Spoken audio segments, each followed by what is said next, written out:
Assalomu alaykum, hurmatli kanalimiz a'zolari. Mana sizlarga bittaligi yaxshi ma'lumot.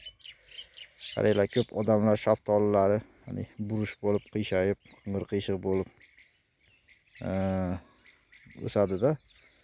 Buni mana qaranglar, mana shu shoxga mana shira tushgan. Ko'rdinglarmi? Shira tushgan. Mana mayada gulini orasida mevasi bo'lgan. Mana mevasini ham mana so'rib tashlagan, ko'rdinglarmi? Shuni hisobiga mevalar ham qiyshiq, qing'ir qiyshiq bo'ladi. E'tibor beringlar. Mana shunga shira tushgan.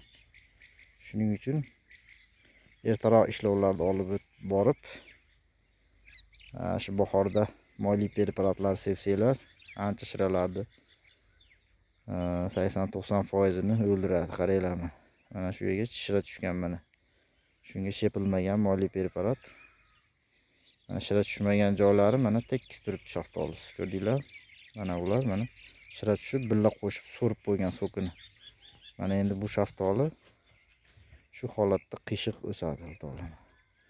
Qing'ir qiyshiq bo'lib qolishi shundan ham bo'ladi. Shiralar so'ragan mana. Dori sepilgan mana endi. O'zimning shaftolim bu. Mana shiralar уже 100% o'lgan.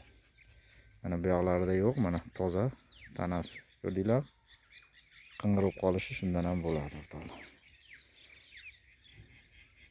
E'tiborlar uchun rahmat. Sog' bo'linglar. Mana shu holda bo'ladi o'rtoqlar.